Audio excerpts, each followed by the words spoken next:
Sir Jammu Srinagar national highway पे हम देखते हैं आए रोज़ हादसे होते रहते हैं। सर क्या कहेंगे, लापरवाही कंपनी की है वही या ड्राइवर हजरात जो इस पे कौमी शाहरा पे सफ़र कर रहे हैं वो ओवर स्पीडिंग कर रहे हैं उनकी लापरवाही, क्या इसके बारे में? देखो सर, ये रामन बनिहाल जो है मौत के कुएं से जाना जाता है। मैं ये दावा से कहता हूँ, देखो यहाँ एचसीसीसी इतनी बड़ी एजेंसी है, वो फेल हो गई। अस्सलाम वालेकुम नाजरीन, आप देख रहे हो आमाशी न्यूज़। मैं आपका मेज़बान रागिब खान।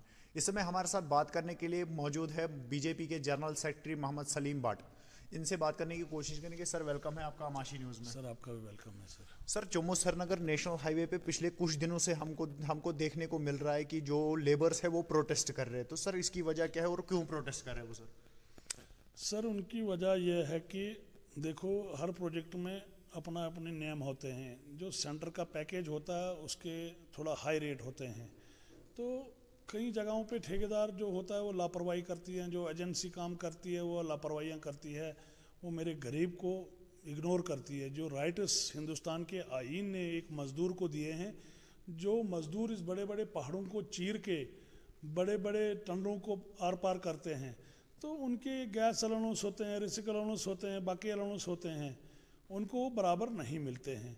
तो मेरा यही मानना है, हमने अभी हाल ही में लेबर कमिश्नर साहब से भी बात की है, हमने डीसी साहब से भी बात की है, पुरजोर अपील की है यहाँ की जितनी भी एडमिनिस्ट्रेशन है हमारे डिस्ट्रिक्ट की, हमने उनको आगाह किया है कि सर थोड़ा सा जाग जाइए। जो मेरे गरीब के साथ विश्वासघात हो रहा है, लेबर लॉज लागू होना चाहिए।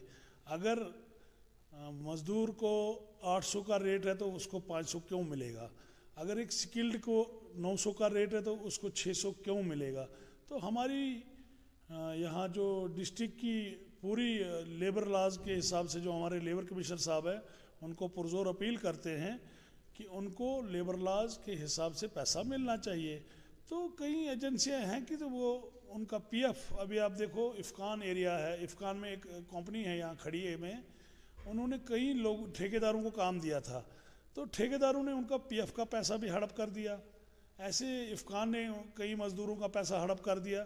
अभी हमने एक टीम बिठाई है, एक हाई अथॉरिटी से हमने बात की है, अपने पार्टी से हमने बात की है, एक टीम को गठित किया जाए। जिन एजेंसियों ने कितने कितने साल यहाँ पे काम किया बनिहाल एरिया में, रामंद एरिया में, इन्होंने हमारे पीएफ का भी मतलब पीएफ भी खा लिया मज़दूरों का, और रेट में भी जो कटौती है कम है।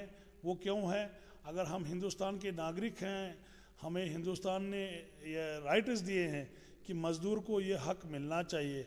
अब जो जो उसमें इन्वॉल्व पाया जाएगा तो उनके खिलाफ कड़ी से कड़ी सज़ा उनको मिलेगी। हमारी सरकार उनको माफ़ नहीं करेगी। जो मेरे मज़दूर के साथ विश्वासघात करेगा उनको कड़ी से कड़ी सज़ा हम दिलवाएंगे। सर क्या लगता है आपको, पिछले 4-5 सालों से जो है 3-4 डेडलाइनें हो चुकी है हाईवे की। सर अभी भी जम्मू श्रीनगर नेशनल हाईवे जो है रामन का स्ट्रेच वो अभी भी कंप्लीट नहीं हो पा रहा है। सर क्या कहेंगे इसके बारे में? देखो सर, ये रामन बनिहाल जो है मौत के कुएं से जाना जाता है। मैं ये दावा से कहता हूँ, देखो यहाँ एचसीसीसी इतनी बड़ी एजेंसी है, वो फेल हो गई। फिर आशापुरा आई, वो फेल हो गई। अभी नागर जी आए हैं, तो नागर जी ने मुझे जहाँ तक लगता है कि ज़रूरत से ज़्यादा इस प्रोजेक्ट पे पैसा लगाया है, और उन्होंने अब कहीं 3 एजेंसियों को और ये काम अलाट किया था, मगर वो एजेंसियां यहाँ फेल हो जाएंगी। मैं दावा से लिख के भी ले लो, मेरे खून से लिख के ले लो, यहाँ नागर जी ही इस प्रोजेक्ट को बना पाएगा। ठीक है, कहीं पर लापरवाहियाँ नहीं हम कहेंगे, क्योंकि ये एरिया ही बहुत डेंजरस एरिया है रामन बनिहाल। मैं कह रहा हूँ कि जितना काम नागर जी ने इस प्रोजेक्ट के लिए किया, 70 से 80% तो कंप्लीट हो गया, अब तो 20-25% काम बचा है। मुझे जहाँ तक लगता है कि जो ड्राइंग अभी इन्होंने चेंज की है, अगर ये आज से पहले 5 साल ये ड्राइंग इनको मिली होती तो आज तक ये प्रोजेक्ट बना होता।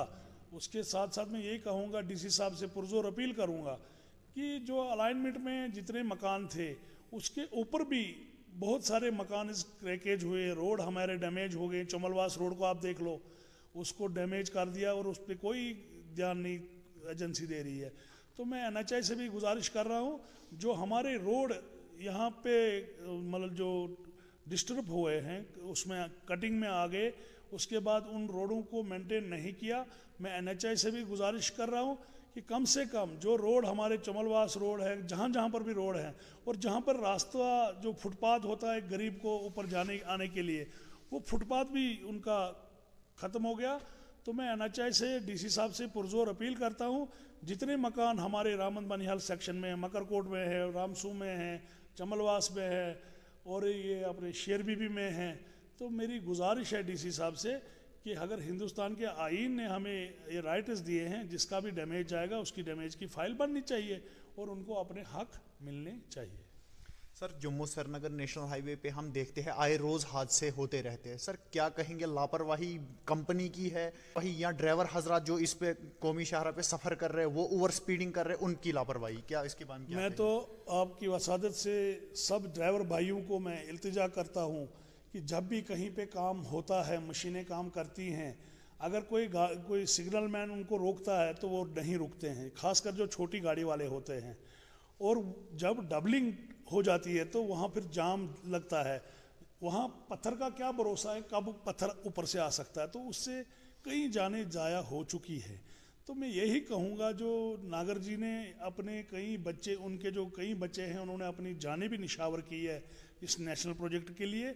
और मैं ड्राइवर भाइयों से भी इल्तिजा करूँगा कि कायदे कानून को माने। कोई ट्रैफिक वाला हाथ देता है, कोई सिग्नल मैन हाथ देता है, तो उनको उस चीज़ का पालन करना चाहिए। एक ड्राइवर के हाथ में 50-100 लोगों की जान होती है।